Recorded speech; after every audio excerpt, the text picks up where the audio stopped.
When we first started, there was very little clinical data, and it was in 2002 for the UK launch that we needed to generate the first clinical data. And it was then we really started to realise what a valuable formulation this really was. We became interested in the chemistry of oils, if you will, and what they could do to the skin.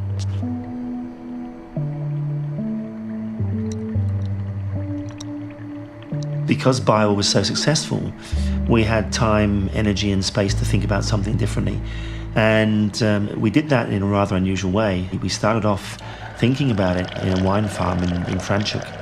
And David, Justin and myself went away around about 5 or 6 years ago, locked ourselves in this beautiful cottage in the middle of a vineyard and started brainstorming what skincare could look like if we did it very differently. And we came out of that cottage after 2 days, I think, very different people.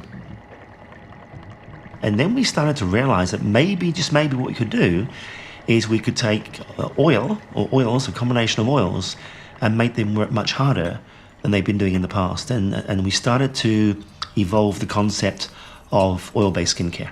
By the end of those 2 days, we had a vision of what an oil-based skincare range could possibly do for the skin and the concept of potency.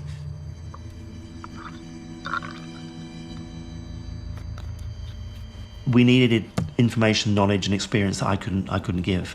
I said, Justin, you need more scientists. And he said, okay, you're a scientist, who do we need? Tell us who we need.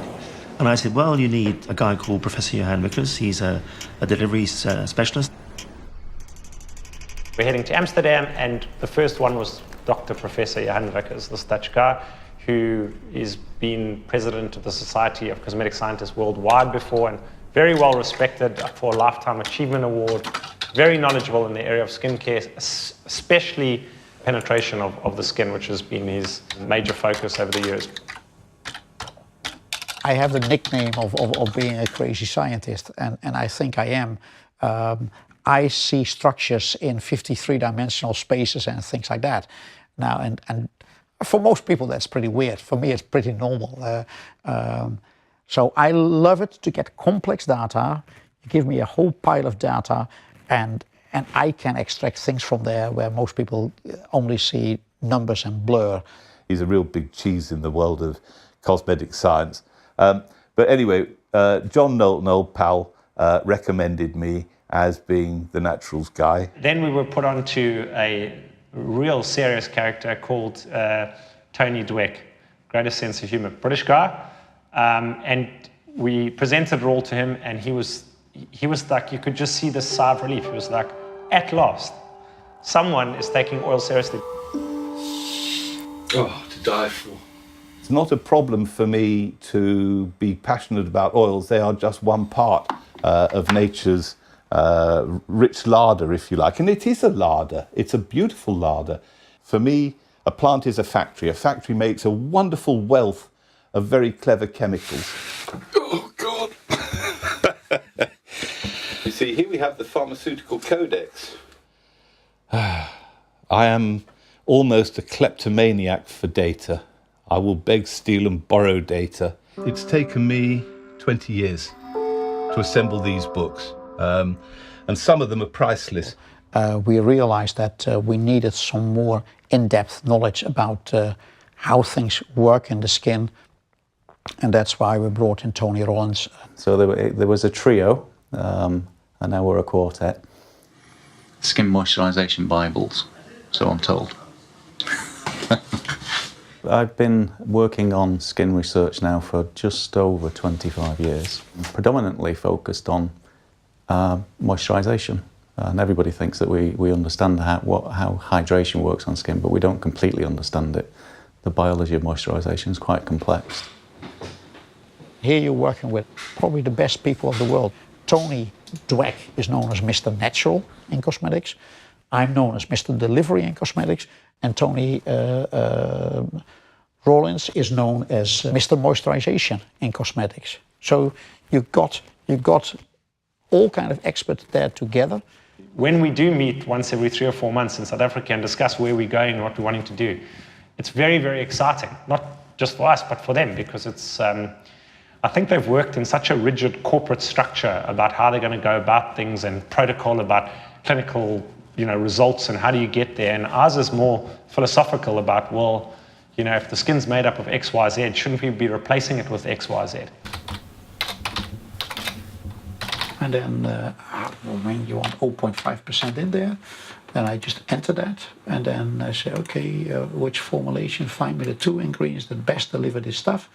Pop. That should be the composition of my formulation. Because you ask a question to a scientist, and if you've got 4 scientists sitting in the room, it's 4 hours later, and then you can talk again, and then you go, and you're absolutely exhausted listening to them because you're trying to follow a scientific argument 4 times, and then you go, but hang on a minute, I'm still asking you, is it because, and then eventually, and this was after a few years, the same guy that David's talking about, Johan Vickers, he got so frustrated in one meeting, and then he literally jumped up and he said, it's as simple as this. The body is made up of water and it needs oil to keep it in.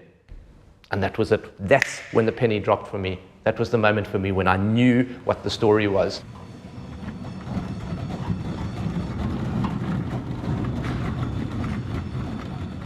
When we bought this business from the previous owner, who was a cosmetic scientist who formulated bio, and it took him sort of over a decade to do it, he said to me right before we took over the business, he said, your skin naturally secretes like an oil, which becomes the lipid layer of your skin. It's an oily substance made up of different things, but effectively a waxy, oily substance. He said, I've never ever seen cream come out of pores of somebody's skin. So when you wash away that oil, should you not be replacing it with an oil?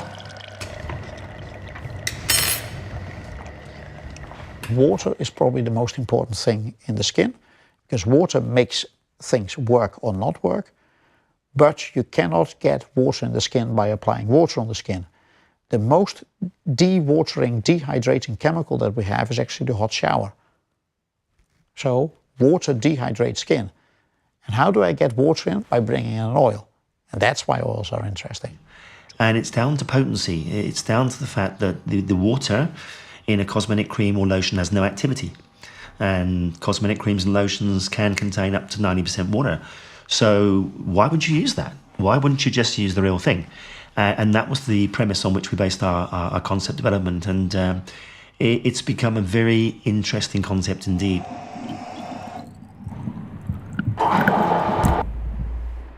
General good health of the skin is completely and utterly reliant on oil, and it is no more complicated than that.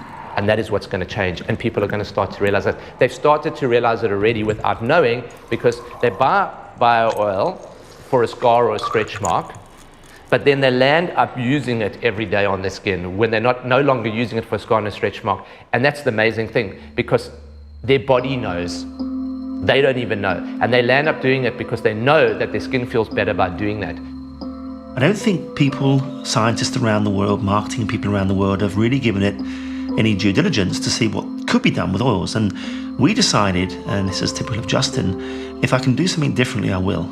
And he does do it differently. And we realized after those 3 days in Franschhoek that maybe we could do it differently. Maybe we could offer the world a range of products that didn't have water, that was based on oil.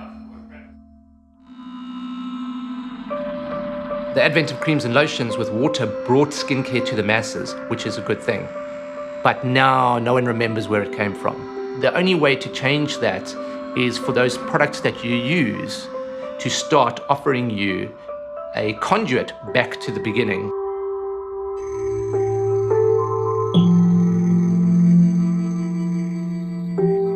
Consumers are ready to go, the world is ready to go.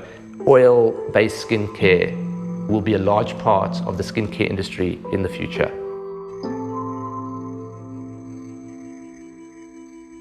The scientific community, we know from just dipping our toes in the water, is saying these guys are crazy.